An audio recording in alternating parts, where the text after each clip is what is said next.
Morning Grinders. Welcome to RotoGrinders Today. I'm Jordan Cooper, aka BlenderHD, BlenderHD. You're going to follow me on Twitter. And it's Friday, November 3rd, talking about the NFL Week 9 slate on DraftKings and FanDuel. Talking about GPP strategy. Join with me most Fridays. Squirrel Patrol. Right, I'm not going to call you Millie Winner anymore. I think everyone knows that already. It doesn't get old. It doesn't get old. It doesn't get old. I mean, if that's what you want to be introduced as, you know, you do have the badge on the RG leaderboard. You should be proud of it. But this slate coming up, John, how come it feels like it's like, okay, week 9's coming up. You got all the DFS players. They're all champing at the bit, technically, champing at the bit. And we're going to give you the 10-game slate that doesn't include any of the teams that are playing this week that are actually good. And yeah, like the Dolphins and the Bills and the Bengals and the Chiefs, they're all on island games. They're playing in Europe or whatever, and you're stuck with here you go with half the games are under 40 total. Do you feel like your running theme on this show has been like, I'm just going to pick the team with the highest team total and just run me down? Is there any team on the slate that you feel comfortable I'm just going to play a lot of this team, they're going to score a bunch of points and move on with my life? No, it's a mess. This week is a mess. It's a pretty unique mess. It reminds me a little bit of the sometimes mid to late December slates where you'll have an ice storm going up the East Coast and half the teams in the NFL are packing things in already. So you get a bunch of rookie quarterbacks, first time starting quarterbacks, and an ice storm. So you've got a handful of games where the implied point total or whatever for the teams is below 17. But even in those slates, it's usually 15 games because the bye weeks have passed by the time we get the really, really bad weather. This time we've got a bunch of bye weeks, like a game in Germany or something. And then, we've got a bunch of backup quarterbacks. We've had bad quarterback injury, karma this year. And so you see 40 to 50, well, I think 40+% ownership to Lamar Jackson and Jalen Hurts combined. And then Dak Prescott adds another 10 something. And then suddenly you're at 50% of the ownership for quarterbacks going to three guys, two of whom are in the same game. So it's a uniquely interesting kind of awful slate. Well, if you want the slate to actually be a good one on Sunday, why don't you hit that thumbs up button? Maybe that'll help. Maybe that'll actually help. Hit the thumbs up button, hit the subscribe button, hit the notification bell to always know when we go live. Davis Maddock had a good point on the Swolecast, and I don't say much good stuff about Davis enough. I mean, he's a good player, but everyone picks on him. He said it on his shows that this is a perfect week for if you have a take of any type about any of these games or any of these teams. This is contrarian. I would not be shocked if we've seen a lot of chalk weeks. We've seen a lot of weeks early in the season where 160% total ownership wins the millie. I think this week has the best shot at a lineup that only has 60% total ownership winning the millie, because we have condensed ownership on certain games and stacks-ish, and then a lot of spread out. It's we take a look at every position, running back, especially running back and wide receiver, and the difference between the best play and the 14th best play is the difference of 1.5 points. There really should be no chalk, but we know that people condensed on what they're comfortable with. So this is really the week. I don't think there's any.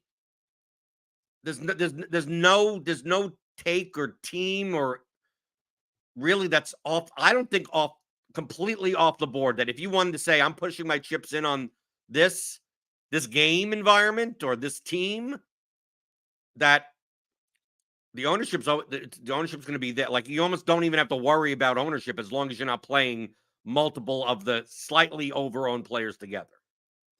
Yeah, I agree with most of that. And it could be a week where we see some salary left on the table is a viable lineup. I'm not going to do that. I'm not going to go out of my way to leave salary on the table because I don't think there's a reason to. But it wouldn't shock me if 'cause a lot of these guys are just low price. Like the high price guys are all kind of in the same game. Um, and so it wouldn't shock me if you have one of these other games that does go way over its total, and there's and the guys in that game are all low price because they're all backups coming into this week. Um, yeah, I think it's a good week to get off the board, and it's tough because two of my favorite quarterbacks, like going back past few years, are Jalen Hurts and Lamar Jackson, and I think I'm going to end up being under the field on them. And it, I I came into the week and I first looked at it and I thought you've got so many backup quarterbacks and people love backup quarterbacks. There's a joke: it's the most popular man in any city in the United States is the backup quarterback for the professional football team, right? Because everybody's like, oh, I don't like the top guy. The backup would do much better. And you've got all these like backup Clayton Tune and I don't even know who all these guys are. And I think they're going to see a little bit more popularity than they should. And I thought, oh, I'm going to end up playing like Lamar Jackson and Jalen Hurts, but I think those guys are going to be so highly owned. I think it's going to be like way over their optimal rates, if that makes sense. Well, let's take a look at those quarterbacks in those games. Let's first take a look at the Ravens Seahawks game. Ravens playing at home with the 25 implied team total. You have to think that Lamar plus Flowers plus Andrews, like that's going to be chalky.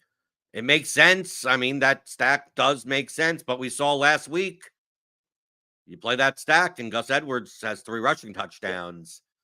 How are you handling this game? Is this the type of game where would you play the Geno Smith side to get different?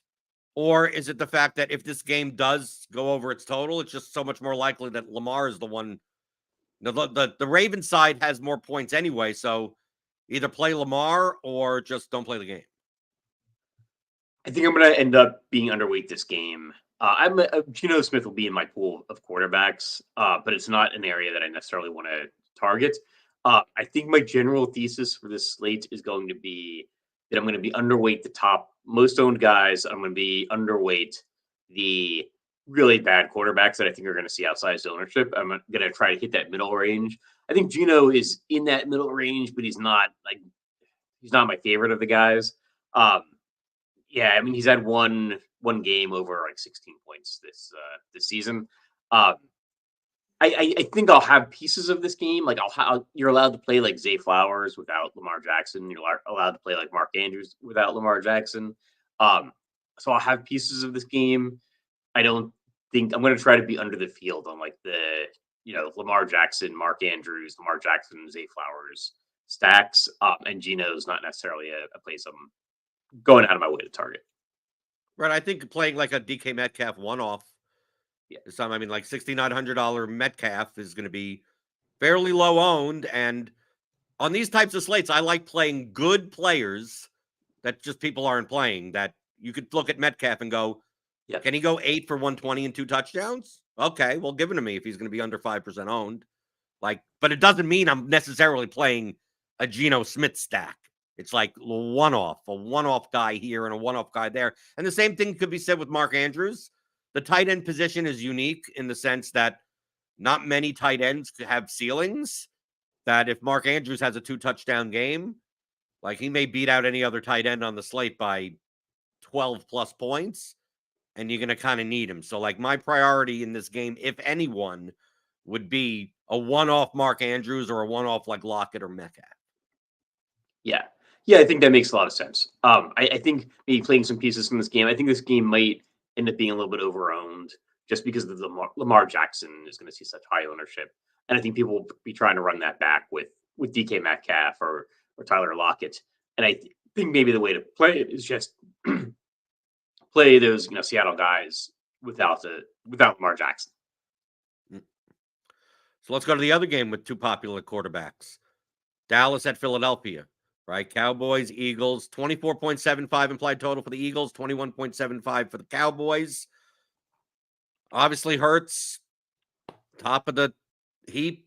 I mean, this is a game between 2 pretty good teams, and the pricing here is not like, dude, like good luck. Like, what are you doing with the rest of your lineup? If you're playing Hurts, AJ Brown, CeeDee Lamb, are you going into Goodwill to get like more salary? I mean, like where are you going panhandling or Like, it just feels like to me in this game that these guys are priced. Like, you need 30 plus 35. You need this game to go off. There's no like one guy hits value and you're good in GPPs. And with them being, I mean, if we have AJ Brown at 22% owned, Lamb at 15, and then you have Pollard and Swift, people are going to go back to Pollard after like burning them last week. Swift is 6,600, and we've seen with how the Eagles run their offense that at times Swift is like, okay, here's a 3-yard carry, and we're gonna have Hurts running a touchdown. So that's a little shaky. How are you handling this game? Is this a game that if, like you said, if Hurts and Dak Prescott are going to be highly owned, very similar to Lamar Jackson, are you much more likely to avoid the game, or do you mind playing a chalk AJ Brown one-off at 8,600? Yeah, so I think you can play pieces from this game. I think the paths to failure for Jalen Hurts and Dak Prescott, because they're going to be really highly owned. Like this game's a big decision point for the slate. They have multiple paths for failure. They could get priced off the winning lineup, right? Another cheaper quarterback puts up a similar score and cheaper price. One way that Jalen Hurts and Dak Prescott can fail is simply that CeeDee Lamb catches 3 touchdowns or AJ Brown catches 3 touchdowns, and you just need that receiver. And then the quarterback is doing well, but maybe not well enough for the price. So I like the idea of maybe trying to find some cheaper quarterbacks and pair them with the more expensive receivers from this game. And you can leave this game alone entirely. These are actually 2 pretty good defenses. I think they're both top 8 in yards allowed, per game. I think they're both, just pretty good defenses. I think Dallas is top 4 in points allowed per game. Philadelphia's, I think, allowed a little more points. But this game has some of the few recognizable names on offense on the slate, and so I think people are going to gravitate towards this game and treat this game like you have to stack up this game. Like this game could be a dud, and if this game is a dud, it's taking out half the lineups in your contest. With Jalen Hurts seeing maybe 20% or more ownership, like Tony Pollard seeing a ton of ownership, AJ Brown's going to see a ton of ownership. Now I'll definitely be sprinkling these guys throughout my 150 set, and even in single entry, I'll probably have one. If I do 6 single entry lineups, I'll probably have a Jalen Hurts team, and that'll probably put me under the field on Jalen Hurts. And I'll have AJ Brown mixed in with some other quarterbacks. That might still put me under the field on AJ Brown. So I think you can take pieces from this game, but it's a big decision point. And a divisional matchup between 2 good teams, 2 good defenses. If this game just this game busts, it wipes out half the lineups in the field. I don't know. It's an appealing place to be under the field. You know what the leverage is in this game? What? Taking the defenses. Yeah, that's a good point. Cowboys defense. Yeah, and defensive scoring is so random. That's a good call. These defenses will probably be very low owned. And if what if the scoring is a couple kick return touchdowns, or any kind of defensive touchdown, anything can happen. A guy drops the ball, and then the other team's running it back, and that's getting the offense off the field. So yeah, I think that's a really interesting call. Okay, so now that we mentioned what's kind of going to be the chalk, what's a game that you're looking to target? So I have an interesting one, and I'm trying to separate my home team bias, but I think Washington and the Patriots is kind of interesting.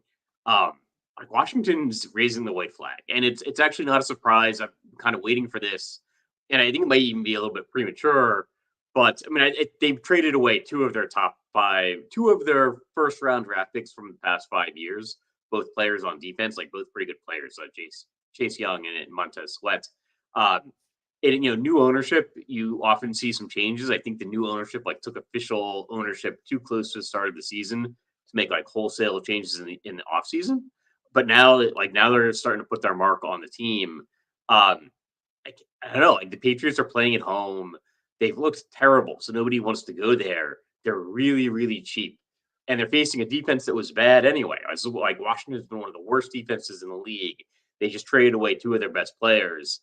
that can not just have like a personnel impact, but if you're standing on the Washington defense and you see like two of your team leaders are just shipped off, that can have an impact. And so maybe you start playing for yourself a little bit more. Then you're playing for the team. I like the Patriots side a lot this week. Demario Douglas, Ramondre Stevenson, and even some Mac Jones. How about the Sam Howell side, playing it from that way? Because truthfully, I had this game on my list as games to target, but I'm gonna make a thesis here. I think this game is going to be much higher owned than people think. I think this people are going to do exactly what we've done, because we're going to see like Demario Douglas may be like cash viable and Ramondre Stevenson may be like, once we start seeing guys, Terry McLaurin at 5,600, once I see things hit optimal lineups in multiple projection sets, and I go, okay, how do people build lineups? They build lineups using mean projections, and next thing you know, you're getting Howell, McLaurin, Stevenson lineups, and then you're getting Mac Jones, Douglas, McLaurin, Logan Thomas lineups. I mean, I did the same in lineup HQ, and the number one game that shows up in exposure compared to ownership is this game. I'm with you. Cheap game. I love because you could build around this game and then still play AJ Brown, and then still play Alvin Kamara, and then still play. You could still play it's a vomit stack in price. But my concern is that will it be a vomit stack in ownership? I don't like playing into owned vomit. I want my vomit, John. Yes. To be. I don't want people looking around at my vomit. I want my vomit to be in a corner and me the only one handling it. Right. Yeah, I feel the same way. But yeah, I know what you're saying. I'd be surprised if it sees that much ownership. Maybe. I think that people are going to gravitate to the Philadelphia Dallas game. Just because the Patriots have looked terrible. I think you can play the Sam Howell side. I'm okay with that. But because the Patriots, I think, are down defensive cornerback, and they haven't been a great defense either. So I think you can absolutely play the Washington side as well. But it is a game that I'm interested in stacking, and it's interesting because like this game total is actually not that low. Like the Patriots have a 21 and 3/4 implied point total. Like that's kind of upper middle pack, I think, for the slate. Here's a game I'm targeting on my list. It's second on my list because that game was first on my list. Second game on the list. This game has under a 40 total, but it fits the same profile as far as cheapness is concerned, and that's the Giants Raiders game.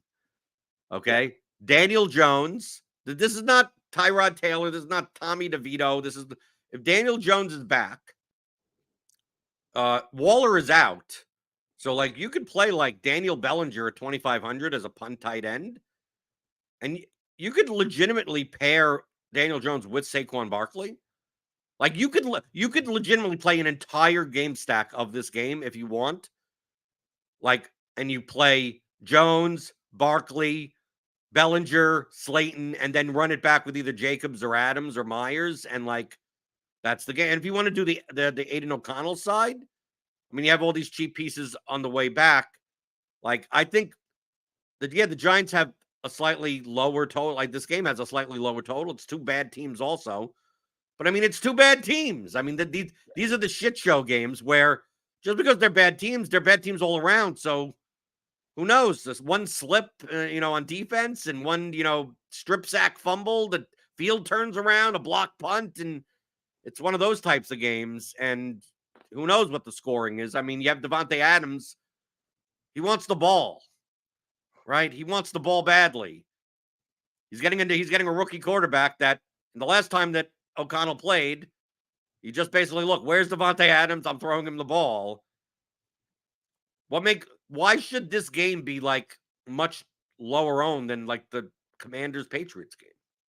Yeah, I agree. And like this has some interesting players in the game. Like Josh Jacobs and Saquon Barkley are pretty similar players in my head, where they have bad games and they still put up pretty good fantasy scores, because their receiving running backs get a big chunk of the workload. And they tend to be expensive, and nobody likes to play them because they're expensive, and they're like they're like they don't fit our concept of like a star player that's really outperforming. Like they're kind of underperforming, but still putting up pretty good running back scores regardless. And it's just like the concentration of the offenses on this team. It's a game that actually doesn't really need to even score that many points. It's just we kind of know where the points are likely going to be scored. It's probably going to be scored between like Josh Jacobs, Saquon Barkley, maybe some Devontae Adams and Jacoby Myers. And that's kind of about it. And then you can always like play the cheaper tight ends.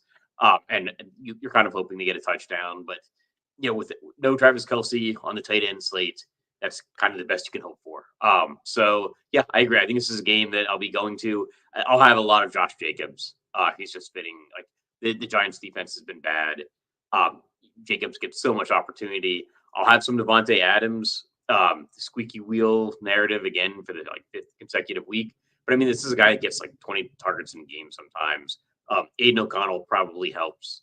So yeah, it's a game I'm interested in. None of it feels comfortable, but I agree. I'm interested in being over the field on the game. Here's another game that I think the pieces of this game will be popular on one side, but not the other, and that's the Saints-Bears game. The Saints have almost a 25 implied total. They have one of the highest totals on the slate, right? Baltimore's 25, Philadelphia 24.75, New Orleans 24.75. I mean, Kamara, Olave, could always throw in a Michael Thomas, right? I'm not sure what you do on the other side of the ball. Maybe that's where you fill in your tight end spot with Cole Kmet or something. What's wrong? The only thing about the Saints is that whenever you play the Saints, Taysom Hill ruins your day. Rashid Shaheed has come up in price. I played a lot of him last week when he went 3 for like 150. He's a big play type of guy. I mean, people are going to look at these implied team totals and go, well, they know what they're getting with Kamara, and they kind of know what they're getting with Olave. I think as individual pieces, Kamara and Olave will be some of the higher owned players on the slate. But do you think that many people are going to be playing like a Saints stack or any Bears? I mean, even they're playing in the dome. So like DJ Moore, 5,900. I mean, all he has to do is catch a couple of passes. But I mean, of course, it's Bajan throwing the ball. But the environment there in the Superdome. I mean, that's typically we target domes, right? On a game score that isn't like in comparison, not like horribly worse than a lot of these other games. Yeah, I agree. It's another place you can go. My thesis for the week, I think, is going to be like underweight, like the really high owned quarterbacks. I think the totally unknown guys will see more ownership because people love playing like unknown guys. And so like be underweight those guys, assuming they hit like 3 or 4% instead of like 0.5%. And I'm going to be overweight guys like Mac Jones and like Derek Carr. These quarterbacks that are like professional quarterbacks that have played before in the NFL, but that like people generally don't like to play. I'm probably going to have more of like the Chris Olave side than the Alvin Kamara side. I think Kamara could see pretty high ownership. Like the game logs look really, really nice, but I don't know. Like he's definitely a high usage piece of the offense. I guess I'm more interested in Josh Jacobs than Alvin Kamara, if that makes sense. Like if I have to make that trade off of picking one of the running backs, I kind of prefer Jacobs because I think they're about similarly projected, and I think Kamara is a lot more expensive and probably going to be higher owned. But I'll still be playing a decent amount of Alvin Kamara. Like Kamara will be one of my highest owned running backs, but I might end up under the field. I think if he hits like 25, 30% ownership. You mentioned professional quarterbacks. There's another one that has a pretty decent implied team total that maybe people don't like playing, and that's Gardner Minshew of the Colts. Indianapolis has a 23 implied team total. They're heading to Carolina, 20.5 implied team total. The Panthers defense is awful. Okay. The Colts defense ain't great either. I think more people will be playing Jonathan Taylor than will be playing Pittman or Downs. Why can't we do, Kylan Granson comes back. He's 2,700 at tight end. You could pair him there. You got outside of Thielen, all the Panthers are cheap. Hubbard, Mingo. Chark or something like that. Or you could obviously play Adam Thielen at 7,500. How much interest do you have in this game with your whole notion of you don't want to play these unknown guys? Yeah. Well, Gardner Minshew is he a backup quarterback? I mean, for the Colts this year, but I mean, he's started plenty of games throughout the course. He's not an unknown quarterback. And Bryce Young, although being a rookie, has shown to be halfway competent to run an offense that, you don't expect complete nonsense out of this game. Right. Yeah, I agree. No, I think this is the next natural game to talk about in that thesis, right? Of like somewhere above the total bottom of the barrel, but below the really highly owned game. I think it's just the Colts and Panthers here. Yeah, I agree. I'm like more interested in the Colts side. I'm seeing the teams with about equal ownership, I think, but yeah, much more interested in the Colts. Interested in Gardner Minshew and the Colts passing game. I think people have been playing them a little bit the past few weeks. I think this is the best environment for them so far. Like the Panthers defense has been terrible. There's no reason to think it's going to stop being terrible. And yeah, 23 implied point total is like really high for this slate. There's only 20 teams to pick from.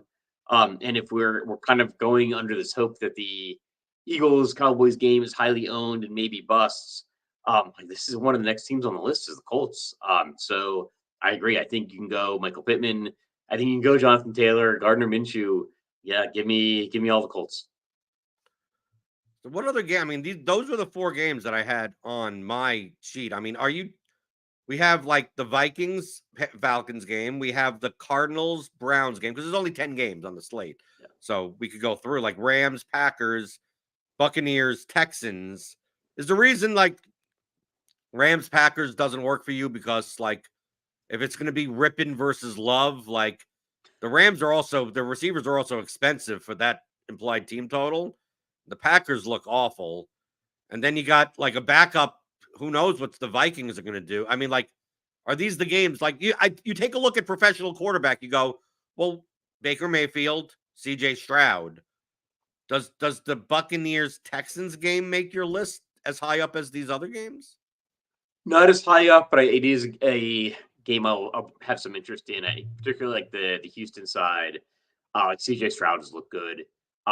Maybe he hasn't looked as good the past couple of weeks, but I think that's okay with me. I would expect him to get better as the season goes on. So I'm willing to maybe interpret that as a little bit of a blip. And like Nico Collins and Tank Dell are much better wide receiving core than I would have thought at the beginning of the season. So yeah, I have some interest in some Texan stacks. I think that the Bucs passing defense can give up some big plays, and like Nico Collins and Tank Dell can get some big plays. So this is a game I have some interest in, particularly like the CJ Stroud and his wide receivers as a stack. But we have here the Browns have a 23-point implied total. Yeah, and it seems like no one wants to play the Browns. Yeah. I mean, is this more of a Jerome Ford and move on, or David Njoku move on? But PJ Walker, Njoku, Cooper. I mean, I'm putting out here is that I'm looking at implied point totals, and like the Browns have one of the higher ones, and I don't see much ownership here. Are you willing to take a shot? I don't know if you play the Cardinal side anymore. I mean, right. Who the hell? Kyler Murray's not. They're going to have Clayton Tune out there. That's one of those unknown creative player quarterbacks.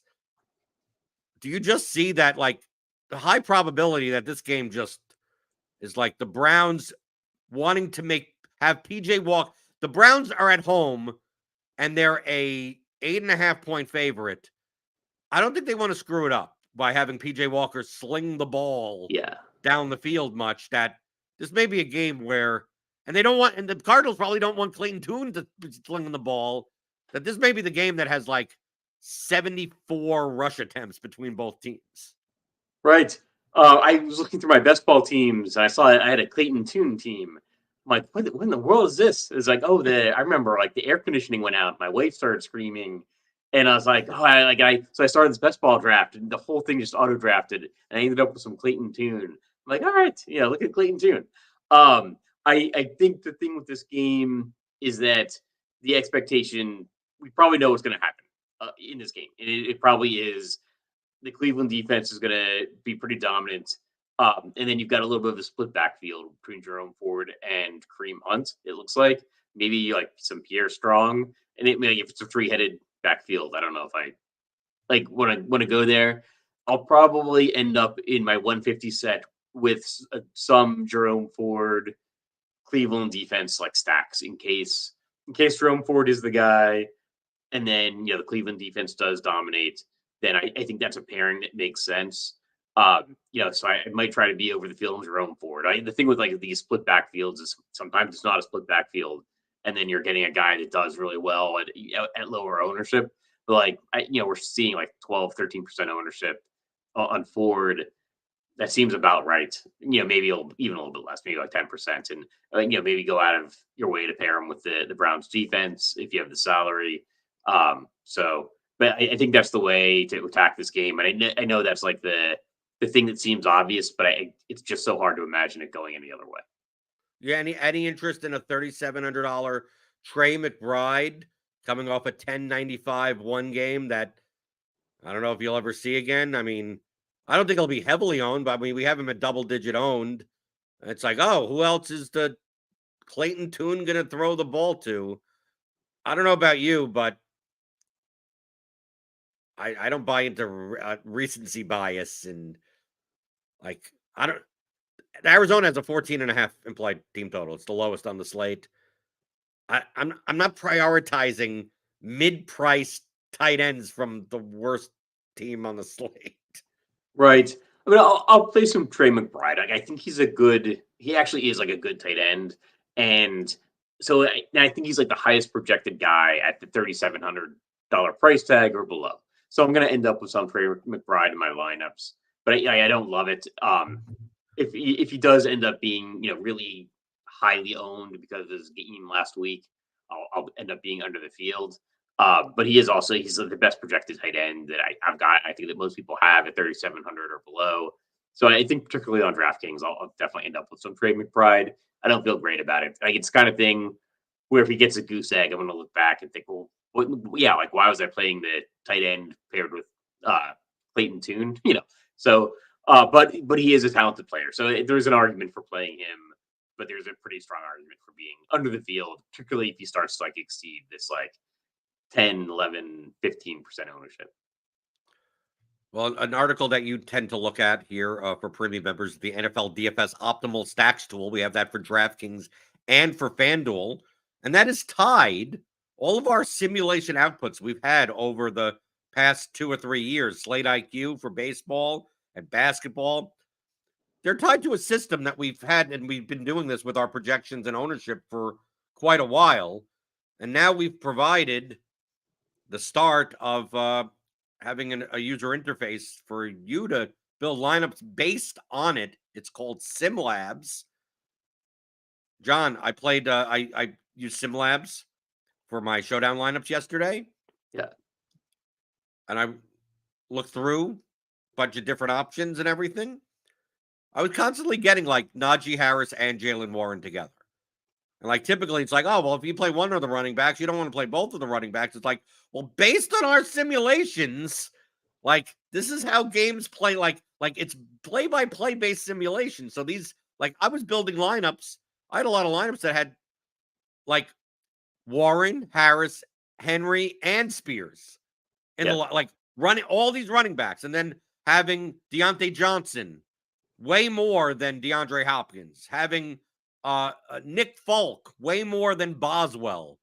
And I didn't make money yesterday, but I had some lineups that were like heading into the fourth quarter. I'm like, I have several outs to have the nuts. Didn't get there, but if it weren't for SimLabs, I would be in Lineup HQ making rules that really go against what the simulated output kind of is. Because when you look at something like the Optimal Stacks tool, it's like it doesn't give you the whole lineup. It just says it's like, oh, well, this guy, this quarterback appeared in 7% of the top 0.1% lineups, but like with two of their pass catchers, with a run back, with the what other players were in the line. Like, it doesn't tell you any of that. You have to kind of piece that together for yourself. SimLabs, like, it does it for you. So I don't know. Have you been playing around with SimLabs, which is free right now? You can go to rotogrinders.com/SimLabs. You can play around with it. We're going to load the Sunday main slate in today. And we're also going to have the island game, the Frankfurt, Germany Island Showdown game also in there. Right now, it's just for DraftKings NFL. And we will be adding FanDuel. We'll be adding NBA. We'll be adding sport by sport as time goes on. But you could try that out for free. And then soon it'll just be for premium members. But John, have you played around with it a bunch? A little bit, not as much as I would like to. I said last week, I think it strikes me as just an easy way to make really good lineups, which is great. Like, I think that's what a lot of people are looking for. I think Showdown is a particularly good use for this tool.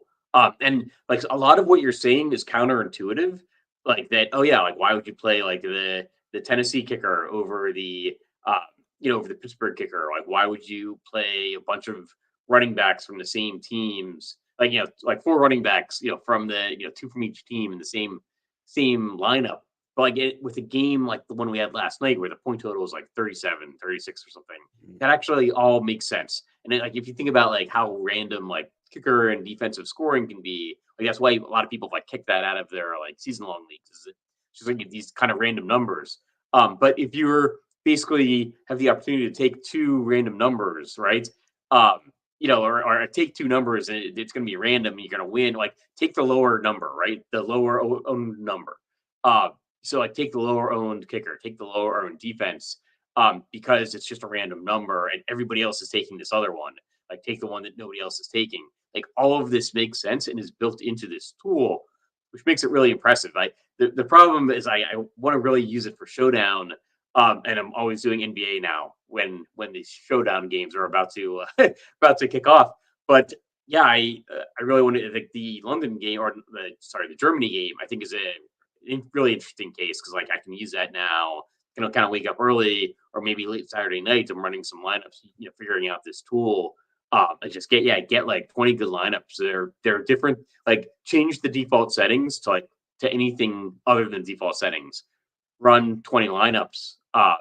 And maybe you're putting in some of your favorite correlations or players.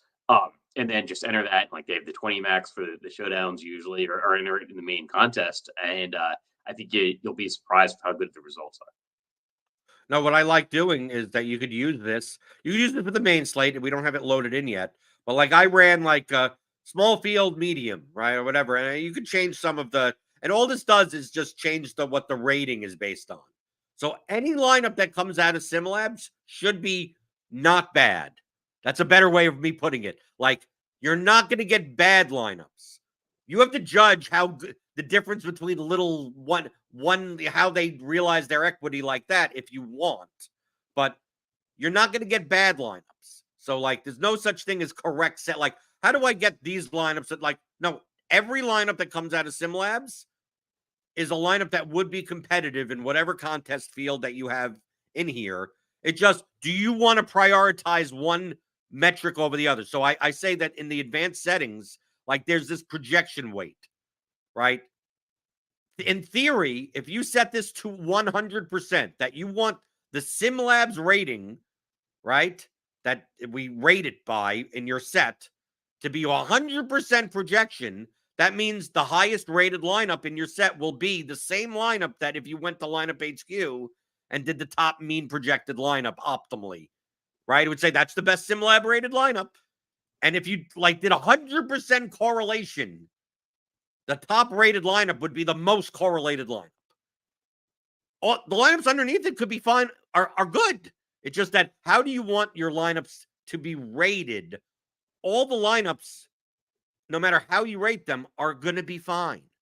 So like people are like, well, do you set this setting? Do you set that setting? It's like what I do is that on a slate like yesterday, for instance, I mean, I'm going to use it for the slate that's, the Miami doesn't apply to the Miami Chiefs game, is that on a lower scoring game, typically in Showdown, and John, you know this, the less correlation matters, right? When not much scoring is happening, you'll get the weird wide receiver and the captain with no quarterback, and then like the defense and the opposing, because there's just not much scoring. When it's a 42-30 game, all these points are correlated to each other. You're less likely to get this mismatch of other stuff. So what I did was like, okay, I want to focus way more on the simulated plays, like way more. And I really don't care much about correlation at all in the lineups, right? And then everything else could be whatever it is. Like ownership weight is not really ownership. It's the ownership versus optimal rate. So it's like, I want to play lineups that that don't need to be correlated, but are still going to be under-owned. So like yesterday we had in our sims that Hopkins was over-owned.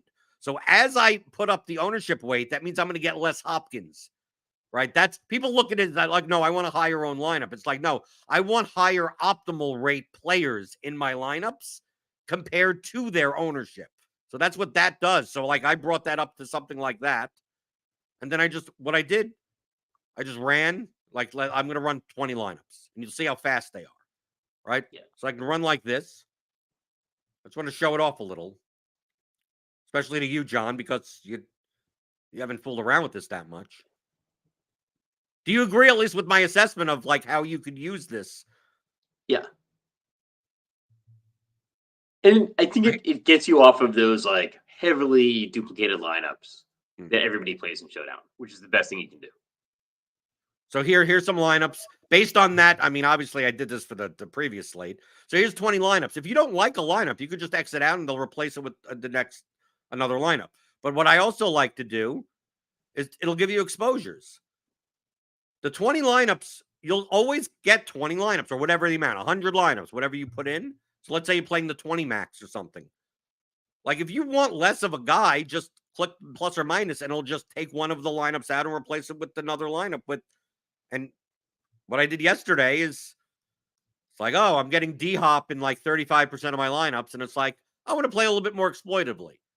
I hit the minus button a couple of times, so I only had 20% of Hopkins. And it just replaced those lineups with other similarly rated lineups that didn't have him in it, right? I could go to captain. I could go, oh, I want more Raheem Mostert captain lineups. Well, I could just press the button. There, done, right?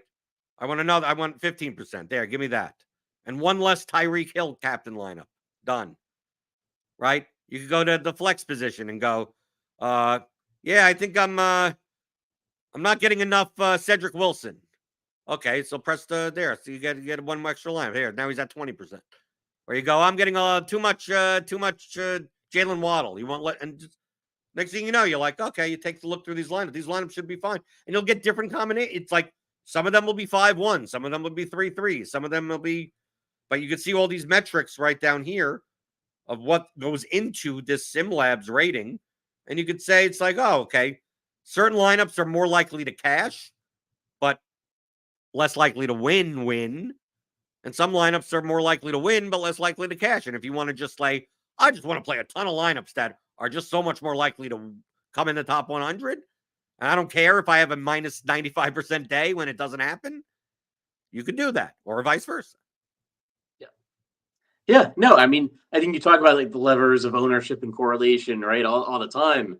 Like this is a tool where you can just literally just slide those levers up and down and you get good lineups. So yeah, I'm really intrigued to play around with this. You have some articles. You have hitting the nuts. You do hitting the nuts for NBA also, right? Yeah, so Tuesdays and Thursdays for NBA, which is good because it's like much more manageable slates, but then they're also on prime time. So you get to sit down, turn on TNT and watch the slate. You know, sometimes the entire slate is just all night on TNT.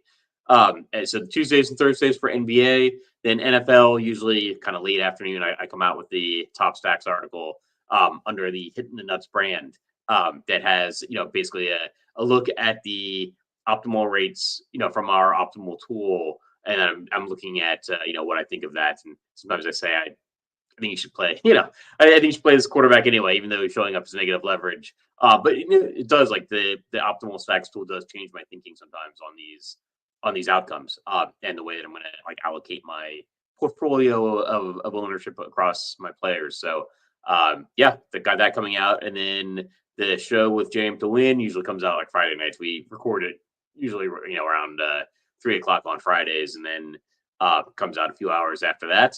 And then I've got UFC content. I don't know when I'm going to do that, but probably tonight. And we've got a general late starting UFC slate. I think it's like 6 p.m. tomorrow, so should be out in time for that by tomorrow afternoon. Well, whatever you have planned for that, two fights were just scrapped while we were Really on this show. Yeah, during weigh-ins. Yeah, I saw the fight or whatever. I saw it. I saw it out of the corner of my eye as on Twitter on my tweet deck. So yeah, I saw they missed weight. I thought it was going to go on even though they missed weight. That is interesting because they like 2 fights out takes a lot out of the slate. Yeah. It says here that Bonfim Pichel and Marcos Hugo are off. Oh, well, oh, okay. So the female fight's still going on. So I think, okay, Marcos and okay, that's interesting. Okay, well, you can get the MMA stuff if you're a RotoGrinders premium member. Click on that link in the description. Get $10 off your first month. You could follow John Squirrel Patrol at @JBrezel_ whatever. Just You'll see it in the articles. Click on his name and you'll get there, right? So look out for his content. Hit that like button on your way out the door.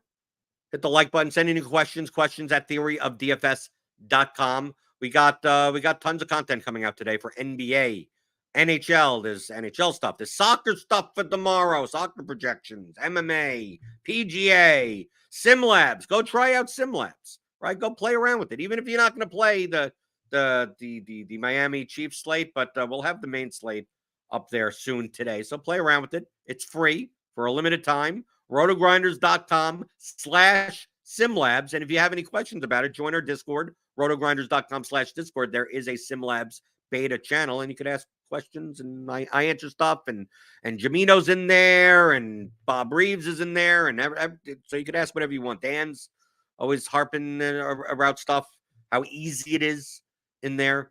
So go check that out, and I'll see you back on Monday, right? Like, that's what we do here. 11 o'clock in the morning, talking about all things you're thinking about in daily fantasy, props and pick'em on RotoGrinders today.